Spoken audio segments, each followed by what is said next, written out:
오늘은 시편 20편 말씀을 살펴보겠습니다. 20편은 전쟁 이전의 시, 전쟁을 치르기 직전의 시입니다.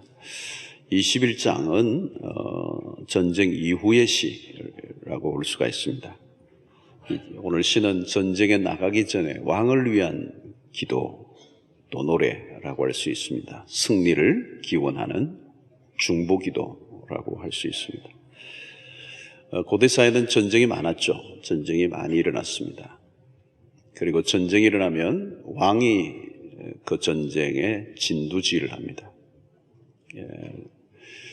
다윗 왕은 전쟁을 많이 치렀던 왕이죠. 그의 삶에 많은 그 전쟁들이 있었고 승리가 있었습니다. 주변 국가들과 끊임없는 싸움을 치룰 때에 그 왕을 위한 그런 기도를 드린 것입니다. 전쟁을 치른다는 것은 참 어려운 것이죠. 전쟁은 가장 우리의 인생에 위기가 많지만 최고의 위기 상황을 전쟁이다 이렇게 얘기할 수 있습니다. 전쟁은 우리가 이런 국가적인 전쟁도 있지만 오늘날은 경제 전쟁도 있고 또 학생들은 입시 전쟁을 치르고 취업 전쟁도 하고 청년들은 우리 생존의 전쟁을 우리는 치르고 살아갑니다. 어떻게 보면 우리 인생이 전쟁이죠. 위기 상황입니다. 그리고 이 전쟁에서 우리가 특징은 불안정한 삶입니다. 앞이 어떻게 될지 알 수가 없는 거죠. 전쟁을 치르고 난 다음에 어떻게 될지 알 수 없는 예측 불허의 상황이기 때문에 불안하고 또 불안정한 삶을 살아가는 것입니다. 러시아의 격언에 그런 말이 있습니다. 싸움터에 나갈 때는 한 번 기도해라. 그리고 바다에 나갈 때는 2번 기도해라. 그리고 결혼할 때는 3번 기도해라.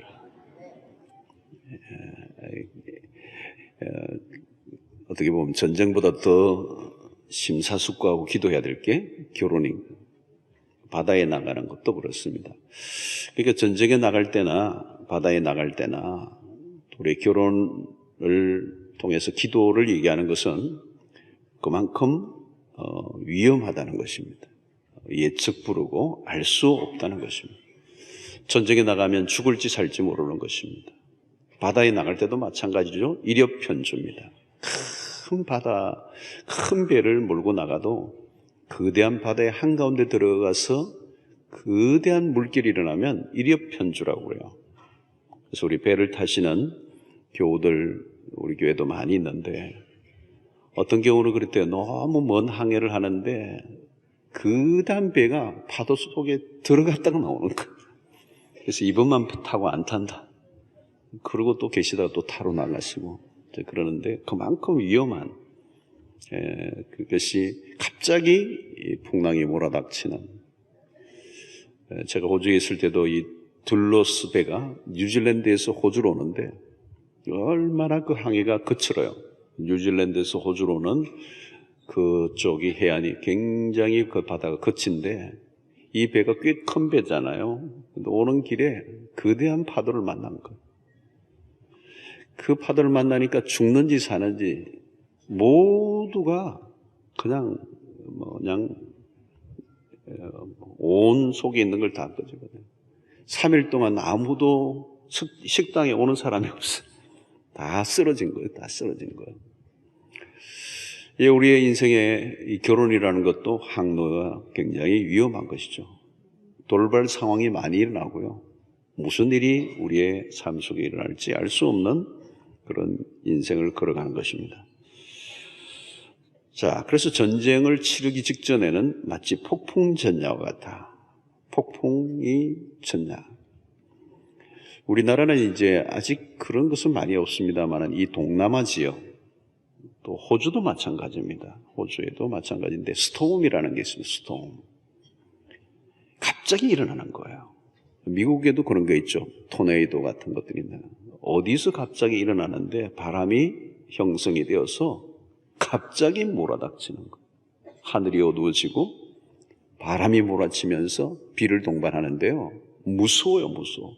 어떤 데는 우박까지 동원하는데 우박이 이런 주먹만한 우박이 떨어져요.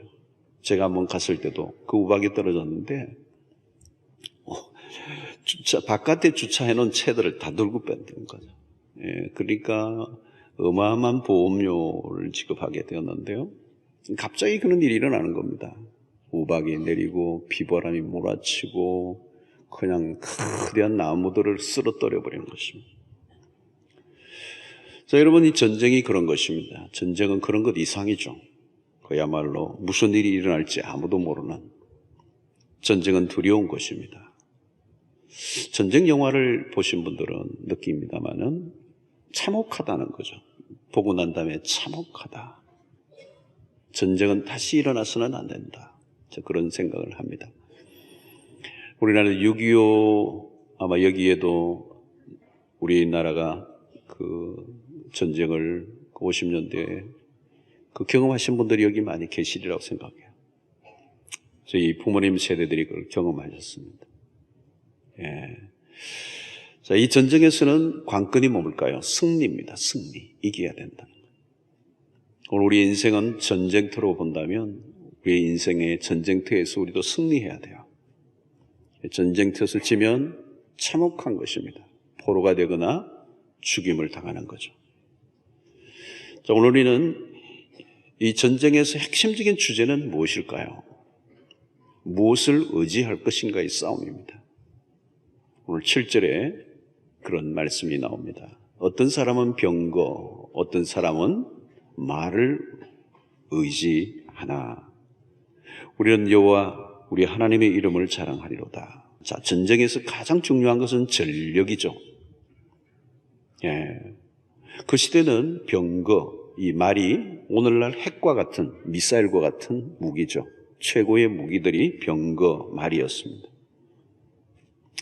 자, 전쟁에서는 이런 병거, 말이 필요한 것입니다.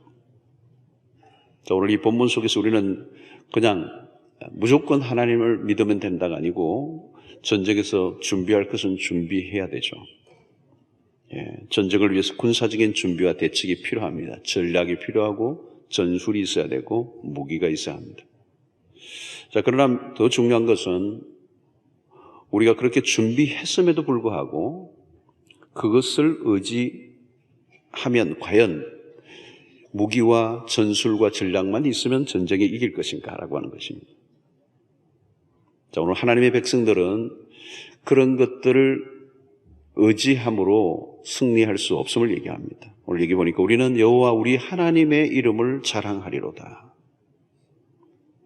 자, 특별히 이스라엘의 전쟁의 특징을 우리가 알아야 합니다. 이스라엘 백성들의 전쟁, 성경은 전쟁사가 많이 있습니다. 출애굽에서부터 시작해서 여호수아로 사사기로 사무엘 상하 열왕기 끝도 없이 전쟁의 이야기가 나옵니다. 전쟁사를 모르면 이스라엘의 역사를 모를 정도입니다. 어쩌면 이스라엘은 오늘도 전쟁 가운데 있죠. 자, 이 이스라엘의 전쟁은 거룩한 전쟁이라 볼 수 있습니다. 이걸 성전이라고 그러죠. 그래서 이 전쟁은 여호와께 속했다 그런 얘기합니다. 그리고 하나님은 전쟁에 능하신 분이시다. 자, 그 얘기를 하는 것은 뭘까요? 전쟁 속에 하나님의 개입을 이야기하는 것입니다.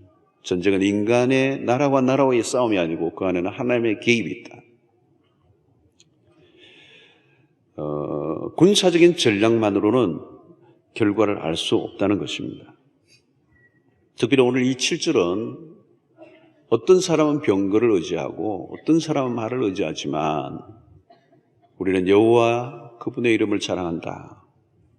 이스라엘 역사 속에 이것은 많이 경험되었습니다. 그래서 출애굽의 역사, 가나안의 정복의 전쟁들, 모든 것, 또 다윗이 전쟁을 치를 때에 모든 것 안에 하나님의 간섭이 있었습니다.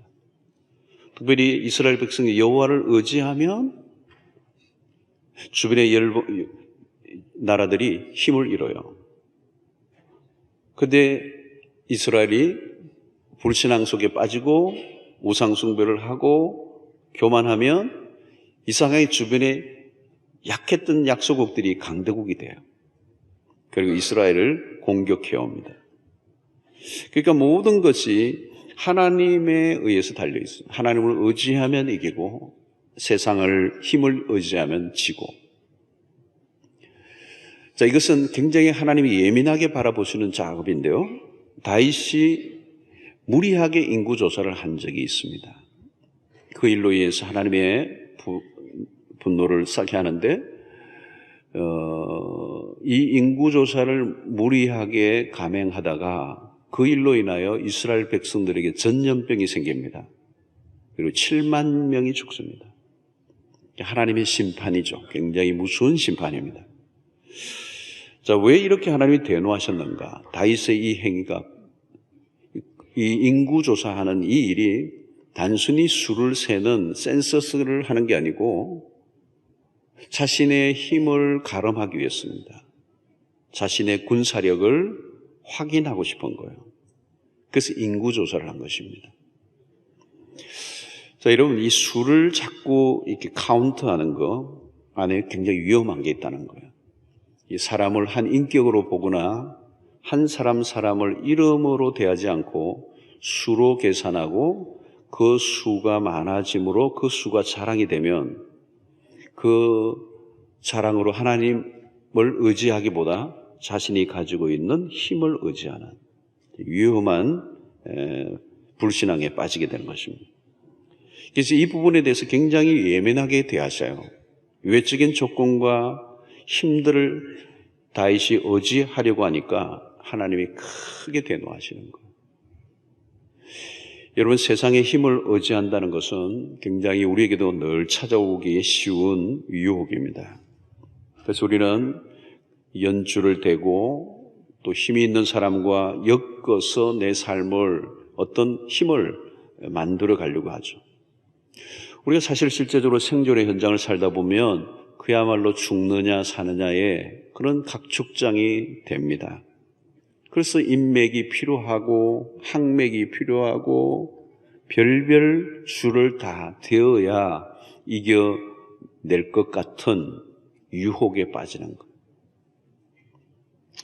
여러분, 성공이 위험한 이유는 그 성공 때문이 아니에요. 그 성공으로 인하여 찾아온 하나님을 의지하지 않아도 될 것 같은 마음에 사로잡히는 거죠. 우리가 가지고 있는 것을 의지하고 하나님을 의지하지 않으려고 하는 이유, 우리가 하나님이 되려고 하는 것. 그래서 무슨 수를 쓰더라도 내 스스로의 힘으로 나의 어떤 힘을 쌓고자 하는 이 유혹이 오늘 우리에게 있는 것입니다. 자, 여러분, 어린 시절에 다윗이 골리앗과의 싸움에서 외적인 조건이 중요하지 않다는 것을 우리에게 입증해 준 사건이 우리가 잘 알고 있습니다. 골리앗과 이 거인 골리앗을 넘어뜨리는 이 일에 다윗이 가지고 있었던 건 딱 하나밖에 없어요. 물맷돌이었습니다. 거기에 버금가는 군사력이 필요하지 않았어요. 그래서 골리앗과 블레셋과 이스라엘이 이 대치하고 있었던 그 상황 속에서 다윗이, 어린 소년 다윗이 불쑥 아버지 심부름 때문에 들어오는 거죠. 그리고 그 정황을 보면서 이 거대한 이 싸움의 한가운데서 다윗이 볼 때 그런 이 물맷돌 하나로 나아가려고 할 때 사실은 사울의 갑옷과 옷을 입혔죠. 그 적군과 싸우기 위해서는 그런 갑옷과 무기가 필요하다고 생각한 것이죠. 그런데 다윗은 그것을 거부합니다. 자기 몸에 맞지도 않고요. 그리고 그가 익숙했던 물맷돌을 들고 골리앗을 향하여 갑니다. 자, 그런데 이 사건은 우리가 많이 들었고 알고 있는데요. 매우 상징적인, 마치 오병이의 사건이 상징적인 표적인 것 같이 이 물맷돌로 거인 블레셋의 장수를 넘어뜨린 사건도 성경에 굉장히 메시지를 담고 있는 사건입니다. 자, 이 본문을 사무엘상 17장 45절을 보면 이렇습니다. 다윗이 블레셋 사람에게 이르되 너는 칼과 창과 단창으로 내게 나아오거니와 나는 만군의 여호와의 이름 곧 내가 모욕하는 이스라엘 군대의 하나님의 이름으로 내게 나아가노라. 이 공식적으로는 이해가 안 되는 싸움입니다. 아주 어린 소년이고 한쪽은 어마어마한 전설적 자이언트고, 그리고 어마어마한 무기를 갖고 있고 블레셋의 그 대표적인 장수예요. 소년 다윗은 아무것도 가지고 있는 게 아니에요. 군복도 입고 뭐 이렇게 무기를 갖춘 게 아니에요. 뭐 비중규군이라고 말할 수도 없어요. 드러낼 수 있는 자랑할 게 아무것도 없는 소년 다윗이 골리앗을 넘어뜨렸다는 이 얘기를 통하여 하나님이 우리에게 들려주시고 하시는 메시지는 뭘까요? 이것은 하나님이 하셨다는 거예요. 그래서 여러분, 오병이어와 같은 보리떡 5개와 물고기 2마리로 5,000명을 먹이셨다. 이것과 같은 것입니다. 그것은 누가 보아도 하나님이 하신 거잖아요. 그거 뭐 소년이 그 한 끼 먹을 도시락이잖아요. 그리고 그것도 가난한 뭐 별로 볼품이 없는 오병이었잖아요. 그 보리떡 그리고 물고기 그 멸치 같은 2마리, 그것으로 5,000명 아니 2만 명을 먹이도 남는다는 이 사건은 뭘까요? 그건 하나님이 하셨다는 거예요. 그건 해석이 안 돼. 하나님이 하신 것 외에는 해석이 안 되는 겁니다. 자, 여러분, 이 골리앗과의 싸움에서 이 이야기도 소년이 등장해요. 오병이의 사건에도 소년이 등장합니다. 어린 아이, 그리고 아주 작은 볼품없는 그리고 오병이요. 그리고 그 어린 아이가 들고 간 물맷돌 하나. 그러니까 미미하고 눈에 보이는 게 아니에요. 그런데 위대한 역사를 이뤄내는, 그 속에서 하나님의 얘기는 뭘까요? 하나님이 위대하시다는, 하나님은 대단하신 분이시다. 그분은 능력이 있으시다. 그분은 모든 것을 하실 수 있는 분이시다. 큰 자와 위대하고 세상에 떵떵거리고 힘이 있는 자를 부끄럽게 하시는 하나님이시다. 그것을 보여주는 일이죠. 그러니까 이것은 힘의 작용에 의해서 우리의 전쟁에 이런 결판이 나지 않는다는 거예요. 자, 우리는 세상의 힘을 의지하고자 하는 유혹을 늘 받습니다. 왜? 눈에 보이니까. 눈에 보이니까 그 힘을 의지하는 거예요. 힘을 숭배하는 문화 속에 살아요. 그 사람들은 힘을 가지려고 그래요. 더 많은 힘을. 그래서 오늘 여러분, 우리는 이 세상에 가면 모두의 최대의 관심과 이슈는 뭘까요? 누가 강자인가? 누가 가장 센가? 누가 가장 많이 가졌는가? 그런 힘의 원리에 우리는 지배를 받고 있고, 또 그 힘이 있는 사람이 있으면 그 앞에 위축을 당하고 주눅을 당하고, 또 내가 좀 더 힘을 가지면 그 힘의 위세를 떨죠. 그러나 여러분, 우리는 그 힘의 유혹을 받을 필요가 없어요. 인류 역사는 힘이 없어 망하지 않았어요. 힘이 넘쳐 망했어요. 철학자 몽테스키우가 지은 로마의 성공, 로마 제국의 실패라는 책이 있습니다. 로마는 시들지 않는 나라, 망하지 않을 것 같은 나라였습니다. 그러나 그 나라가 망한 거죠. 그 거대한 로마 제국이 수백 년을 구가했습니다. 역사 이래 없는 엄청난 번영을 누렸습니다. 모든 길은 로마로. 근데 그 나라가 망했어요. 최근에 독일에 제가 갔다 왔어요. 독일의 그 시스템, 유럽의 중심을 이루는 이 독일의 이야기를 들었는데 정말 대단한 나라더라고요. 독일이 유럽의 그 맹주죠, 실제적으로. 하여튼 잘 골고루 모든 15, 6개 그 주가 너무 골고루 잘 발달이 되어 있고요. 그리고 법치국가고요. 모든 게 정확하게 움직이고 돌아가는데 그렇게 얘기해요. 독일을 이렇게 표현해요. 망할래야 망하기가 어려운 나라라고 그래요.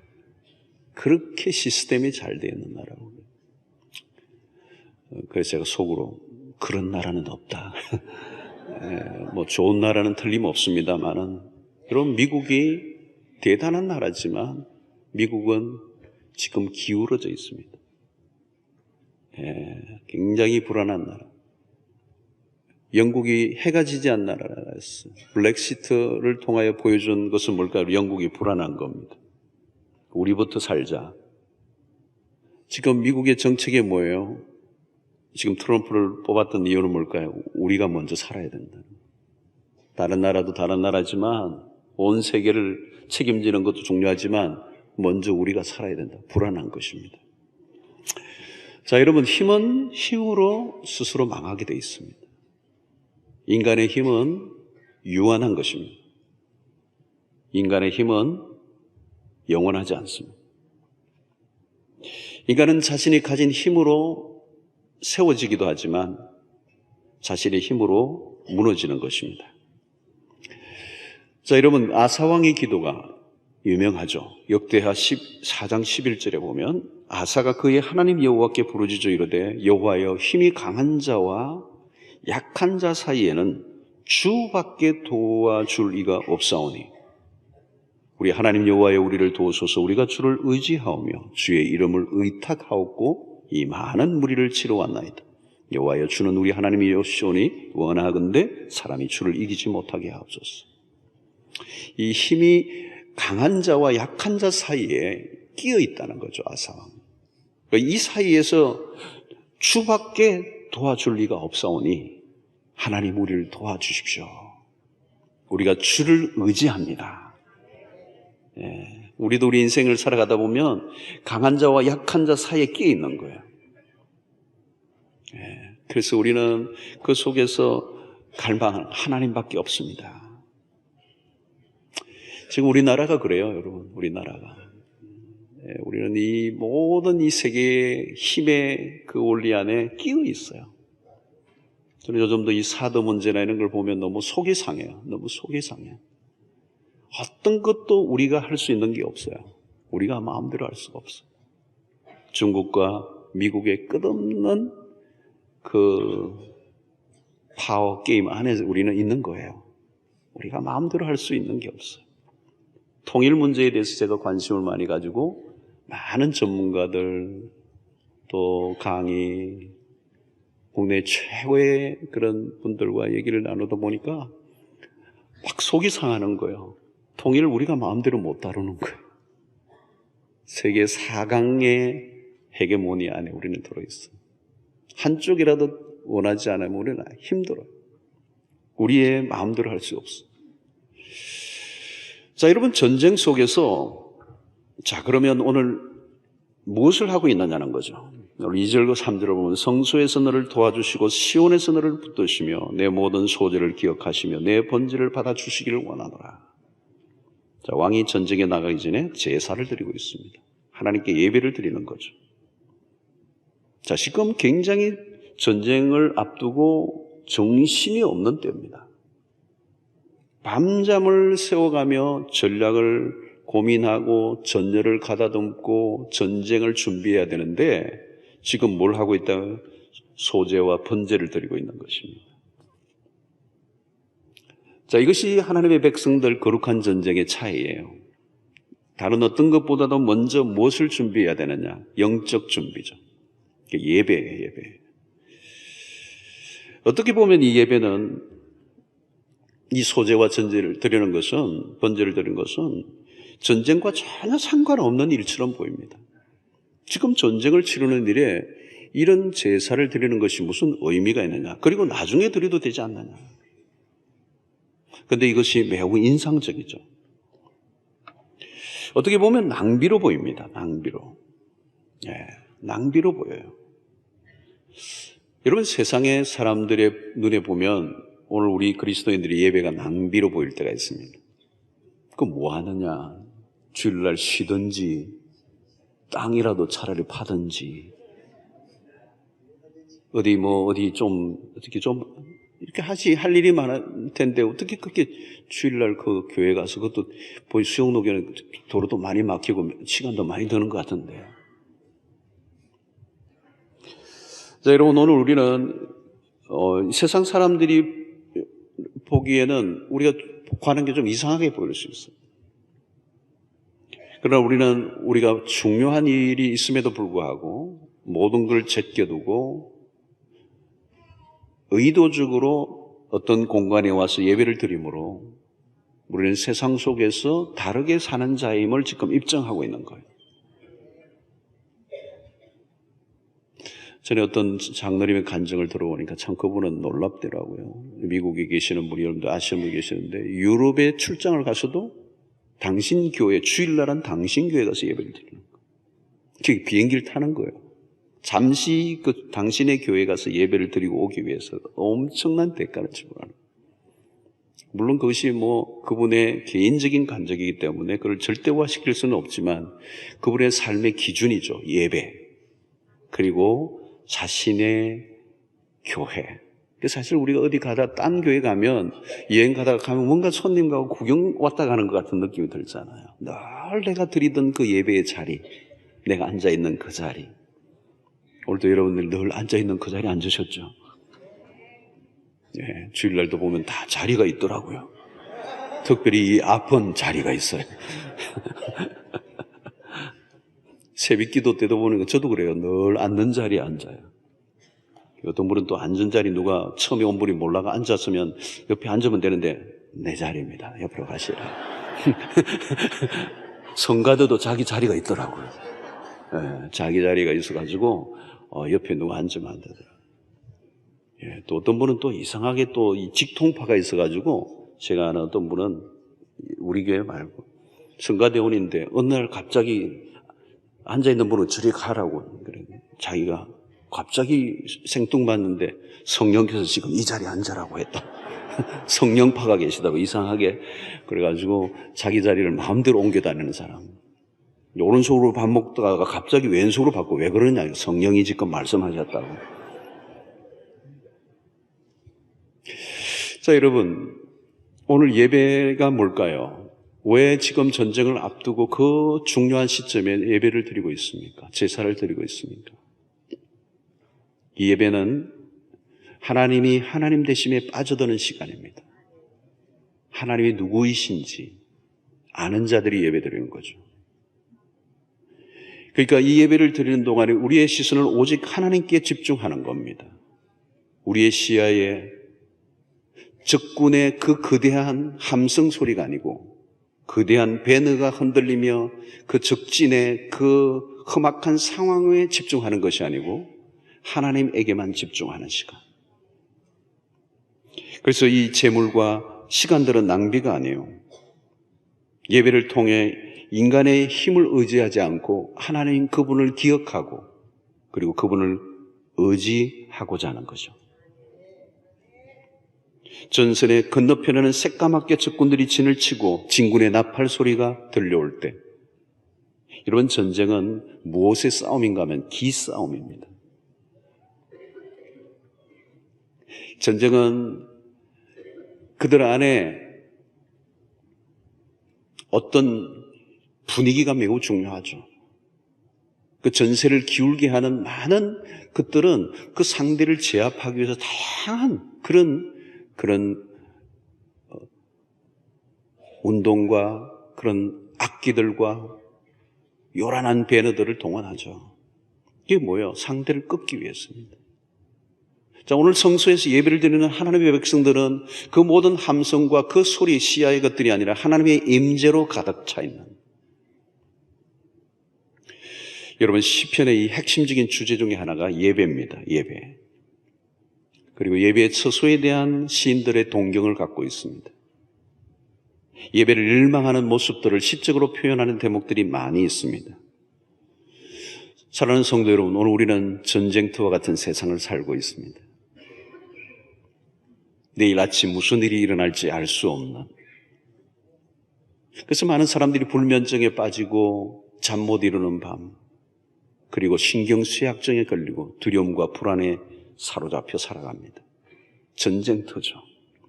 내일 출근할 때 무슨 일이 내 삶에 일어날지, 내가 다니고 있는 직장의 승진의 문제로 오고 가는데 어느 날 그 직장 자체가 없어져 버리고 그 회사가 없어버리고 붕괴되어 버리고 마는 이런 세상들, 전쟁이에요. 우리에게 들려오는 소리를 들으면 우리를 기를 죽이고 우리를 두렵게 합니다. 여러분, 예배가 뭘까요? 그 모든 우리의 삶을 제압하고자 하는 수없는 소리들로부터 우리를 자유케 하고 그 모든 두려움으로부터 빠져나오게 하셔서 우리가 참된 평안을 누리게 하시는 그 은혜를 우리는 예배에서 맛보아야 돼요. 예배를 예배답게 드리면 죽었던 자, 시들었던 영혼이 다시 살아납니다. 예배가 뭘까요? 초월에 계시는 하나님이 오늘 우리의 공간 가운데 임재하심으로 우리가 그 초월의 하나님을 만나면 오늘 우리를 둘러싼 모든 문제로부터 초월의 경험을 하는 은혜를 누리게 되는 겁니다. 여러분, 신앙을 바울 사도를 보면 그는 초월적 삶이죠. 내가 부하든지 가난하든지 내가 어떤 한 청빈에 처든지 나는 자족하기를 배웠다. 그 상황에 매여 있지 않고 초월적 삶을 살고 있다는 것입니다. 그런 감옥 속에 갇혀 있어도 그런 여전히 기뻐했던 삶은 초월이라는 거죠. 오늘 예배를 통하여 우리가 경험하는 놀라운 축복은 초월입니다.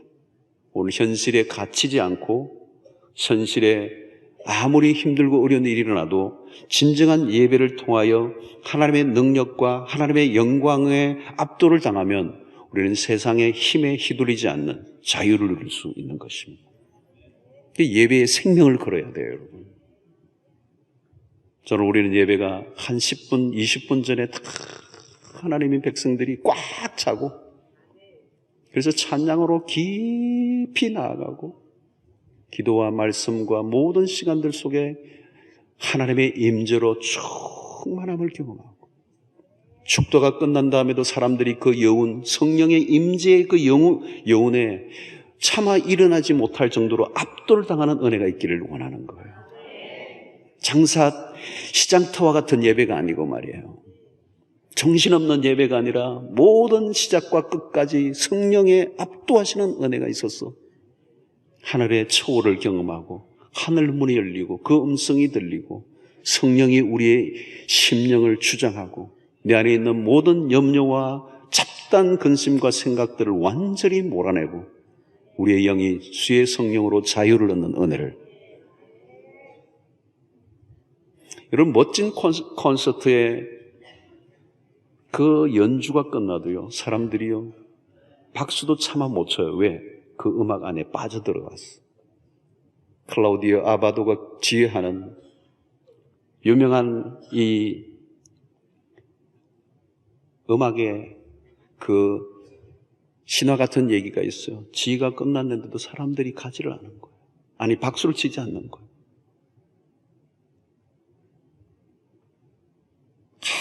한참 있다가 박수를 치는 거예요. 콘서트 안에, 그 음악 안에 다 청중이 빨려 들어온 거예요. 레퀴엠이라고 하는 그 유명한 그 곡의 연주의 끝에 마침내 지휘자가 움직이자 박수를 치는 거예요. 그리고 끊임없이 박수를 치고 청중들이 떠나가지를 않는 그 음악에 완전히 사로잡힌 거예요. 여러분, 우리 예배는 그 이상이어야 합니다. 하나님이 지금 이곳에 우리와 함께 하시는, 그래서 우리를 초월의 세계로 이끌어 주시는 이 독특한 경험이 우리 안에 일어나야 돼요. 그러면 여러분, 우리는 예배가 결코 낭비가 아니라는 걸 알아요. 1시간, 2시간 아니에요. 5시간 아니야. 온 하루를 다 바쳐도 예배는 낭비가 될 수가 없어요. 예배는 대가를 지불할 만한 것입니다. 자, 여러분, 하나님이 모든 것을 붙들고 계세요. 하나님이 어떤 분이십니까? 오늘 4절에 보니까 내 마음의 소원대로 허락하시며 내 모든 계획을 이루어 주시기를 원하노라. 하나님은 당신의 백성들의 승리를 주시는 분입니다. 우리의 마음의 소원대로 허락하시며 우리의 기도를 들으시는 하나님. 오늘 우리 한국 사회를 위해서도 이 나라를 위해서도 우리가 그렇게 기도해야 돼요. 하나님의 백성들이 깨어 기도해야 돼요. 우리의 민족은 시련의 민족이었습니다. 우리의 민족사는 숱한 전쟁사였습니다. 그리고 수없는 유린을 당하고 강대국 사이에서 부녀자들이 탈취를 당하고 유린을 당하고 아직도 우리는 일본과의 관계 속에서 이 위안부의 문제마저 시원하게 해결되지 않은 뭔가 석연찮은 안타까움을 안고 있습니다. 시련의 민족이었어. 6.25 전쟁은 여러분 세계사에 유명한 전쟁입니다. 온 세계. 워싱턴에 있는 그 전쟁 기념관 쪽에 가면 한국전을 기념하는 그 자리에 가보셨습니까? 무수한 사람들이 전사의 이름이 쫙 새겨져 있습니다. 우리는 최근에 경제적 번영을 누려왔습니다. 세계사에 유례없는 경제적 고속성장. 우리는 대단한 민족의 그 반열에 섰습니다. OECD 국가의 경제 10위권에 들어와 있어요. 대단한 일이에요. 그러나 여전히 우리는 대국의 텀에 기어 있습니다. 그리고 눈치를 보면 보지 않을 수 없는 나라예요. 오늘 이 본문에 보면 1절에 야곱의 하나님이라는 단어가 눈에 띕니다. 환난 날에 야곱의 하나님을 찾고 있습니다. 왜 야곱의 하나님일까? 아브라함의 하나님, 이삭의 하나님, 야곱의 하나님. 그런데 오늘 야곱의 하나님을 성경이 언급할 때는 이유가 있습니다. 왜냐하면 야곱은 성경의 인물 중에 파란만장한 인생을 산 대명사이기 때문에 그렇습니다. 그의 인생은 전쟁터와 같았어요. 그는 위기를 넘나들었어요. 그는 일찍부터 부모를 떠나 그리고 그는 이국의 삶에서 처절하게 그리고 전쟁터처럼 살았습니다. 그러나 살 수 없는 위기들 가운데서 그는 하나님의 구원을 경험합니다. 야곱의 인생에 늘 함께 하셨던 하나님, 그 베델에 찾아오셨던 하나님은 너를 떠나지 아니하실 것이라는 그 약속을 지키시고 전쟁 같은 그 인생 가운데 함께 하셔서 그를 보호해 주심으로 그를 마침내 이스라엘의 조상 야곱의 하나님, 오늘 이스라엘이라고는 국호의 주인공이 됩니다. 하나님의 보호가 없었다면 그는 결코 그럴 수가 없었습니다. 오늘 우리의 인생 가운데도 마찬가지 환난 중에 우리는 살아갈 때 우리의 보호가 되시는 야곱의 하나님, 그분이 우리의 환난 속에서 우리를 건져 주실 것을 믿는 것입니다. 오늘도 그 야곱의 하나님이 우리의 하나님이 되기를 축원합니다. 이 다윗의 확신은 6절에 있어요. 여호와께서 자기에게 속한 바 기름 부은 자를 구원하시는 줄 이제 내가 아노니. 여기 구원하시는 줄 이제 내가 아노니. 자, 여러분, 아직 전쟁은 끝이 나지 않았고 시작도 하지 않았어요. 근데 오늘 구원하신다라고는 이 단어가 원문으로 보면 완료 시제예요. 이 완료 시제라는 것은 뭔가? 아직 이루어지지 않았지만 이루어진 것과 같은 상태. 미래가 이미 이루어진 것처럼 여기는 것입니다. 확신하는 것입니다. 이 전쟁을 치르기 전에 이미 승리를 확신하고 있습니다. 그 이유가 뭘까요? 승리는 우리의 싸움에 의해서 되는 것이 아니라 하나님에 의해 달려있고 그 승리를 주시는 하나님을 믿기 때문에 이미 전쟁을 시작하지 않았지만 이루어진 것과 같이 확신하고 있는 것입니다. 여러분, 하나님의 메인 잡이 뭔지 아십니까? 그분은 우리에게 구원을 베푸시는 분입니다. 여호수아스가 우리에게 승리를 주시는, 건져내시는 하나님. 여수와, 지저스 다 같은 말이에요. 구원자. 성경에 하나님의 핵심적인 행동이 뭐냐? 그는 구원하시는 하나님이시다. 그분의 행동이 뭐냐? 구원이다. 건져내시는 하나님, 살려내시는 하나님. 이게 성경이 말씀하려고 하는 전반적인 얘기예요. 성경의 창세기부터 요한계시록까지 핵심적인 메시지가 뭘까요? 그는 구원이시다는 거예요. 그분은 우리를 구원하시는 분이십니다. 하나님이 우리를 환난 가운데서 구원해 내시는 하나님. 그런데 오늘 여기서 완료 시제를 쓰면서 이미 이루어진 것과 같이 이루어진 것으로 확신하고 있는 성도 여러분, 이제 예수를 믿고 하나님의 자녀가 된 백성들이라면 이제 내가 살아보면 어떤 일이 일어날지가 아니에요. 이미 우리에게는 승리가 주어져 있습니다. 왜? 승리의 하나님을 믿기 때문에. 그분은 우리의 인생에 궁극적 승리를 주실 것을 믿습니다. 이것이 로마서 8장 28절의 메시지예요. 합력하여 선을 이룰 것입니다. 우리의 삶의 어떤 사건도 하나님이 승리의 재료로 삼으셔서 우리를 궁극적으로 승리 있게 하신다는 거예요. 할렐루야. 전쟁은 이미 끝났습니다. 승리는 우리의 것입니다. 자, 5절에서 구원과 승리를 확신하며 기도하고 있죠. 우리가 너의 승리로 말미암아 개가를 부르며 우리 하나님의 이름으로 우리의 깃발을 세우리니 여호와께서 내 모든 기도를 이루어 주시기를 원하노라.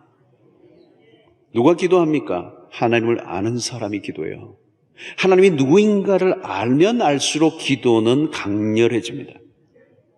왜 기도하지 않을까요? 대답은 간단합니다. 하나님이 누구인지 모르기 때문에요. 하나님을 알면 기도하고 싶어져요. 기도하고 싶어져요. 다윗은 기도의 사람입니다.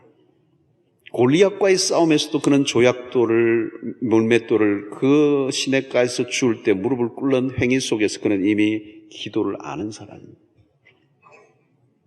그는 전쟁의 와중에서 기도를 배웠습니다. 치열한 전쟁, 아슬아슬한 생사가 오가는 그 가운데서 그는 기도를 배웠어요.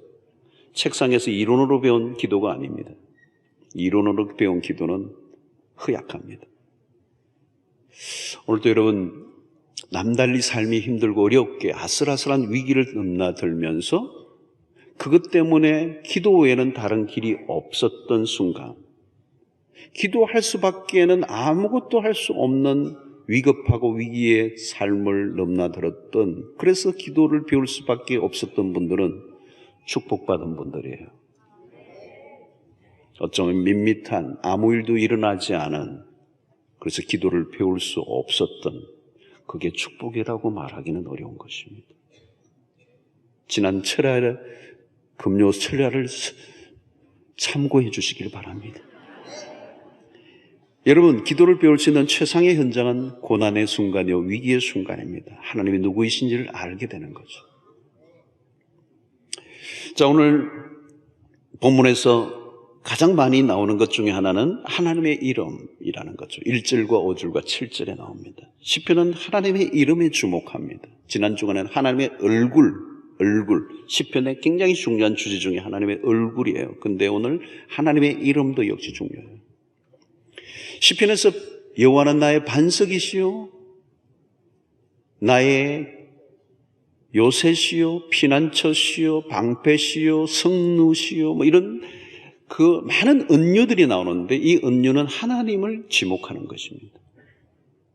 피할 때 반석에 그 요새 피했던 그 반석들이 많았는데 거기에서 자기의 몸을 보호했던 것처럼 하나님이 나의 보호자이시다. 근데 그 나의 반석이시다. 그래서 그런 이름들 안에는 다윗의 자신의 생애의 삶과 경험이 어우러져 있는 것입니다. 이 끝도 없이 그 하나님의 그 경험들을 은유적 표현으로 이름들을 이렇게 언급한 것입니다. 그러면서 오늘 7절 하반절에 우리는 여호와 우리 하나님의 이름을 자랑하리로다. 자, 여기서 전쟁에 승리할 이유가 여기에 있습니다. 자, 이스라엘의 승리는 단순히 이스라엘의 국가적 번영이 목표가 아니에요. 그 승리를 통하여 하나님의 이름을 높여드리는 것입니다. 이게 거룩한 전쟁이에요. 오늘도 여러분, 우리가 생존의 현장, 삶의 세상의 현장 속에서 우리가 살아가는, 그리고 치열한 삶의 현장에서 그렇게 부단하게 살아가고 또 승리해야 할 이유가 뭘까요? 우리의 삶이, 우리의 자존심이 짓밟히는 게 문제가 아니에요. 우리가 죽고 사는 게 문제가 아니에요. 우리의 그 전장에서 우리가 승리해야 될 이유는 우리가 믿는 하나님이 여호와이심을 드러내야 하기 때문에. 그래서 하나님은 당신의 이름 때문에 우리를 지키시고 우리를 인도하시고 우리에게 승리를 주시는 하나님이십니다. 자, 여러분들 오늘 살아가는 삶의 현장 속에서 하나님의 이름을 그렇게 붙들고 계십니까? 나는 내가 살아가는 이 삶의 이유는 그분의 이름을 높이는 것이다. 그분의 이름의 그 자존심, 그 이름의 영광을 훼손시키지 않는 삶을 살아가기 위해서 우리가 달려간다면 하나님은 당신의 그 이름을 위해 우리의 편에 서서 우리를 지켜주실 줄로 믿습니다. 오늘 우리의 모든 삶의 영역 속에 마지막은 뭘까요? 오늘 20장 마지막은 기도로 마무리해요. 시편 자체가 기도의 책이죠. 자, 9절에 보니까 여호와여 왕을 구원하소서. 우리가 부를 때에 우리에게 응답하소서. 자, 여러분, 오늘 우리는 매일 전쟁을 치르며 삽니다. 폭풍전야와 같은 인생. 속수무책이고 예측 불허의 인생입니다. 무엇을 의지할 것인가? 우리가 가진 힘으로 이 싸움터에서 이길 자신이 있는가? 자, 우리가 할 일은 뭘까요? 기도입니다. 오직 한 분에게 집중하는 것. 환난 날에 우리를 도우시는 그 하나님을 전적으로 의지함으로 승리하는 여러분들 되시기를 축원합니다. 특별히 오늘은 예배가 우리의 삶의 최우선이어야 돼요. 오늘 전쟁의 그 직전에 예배를 드립니다. 왜냐하면 이 예배를 통하여 하나님에게 주목함으로 이 상황에 휩싸이지 않고 휘둘리지 않고 힘의 논리에 빠지지 않고 내가 가진 것을 의지하지 않고 그 하나님만을 의지하겠다는 분명한 태도를 예배에서 결정하셔야 돼요. 그리고 기도를 배우시는 것입니다. 그러면 전쟁에 능하신 하나님이 우리의 인생을 승리케 해주실 줄로 믿습니다.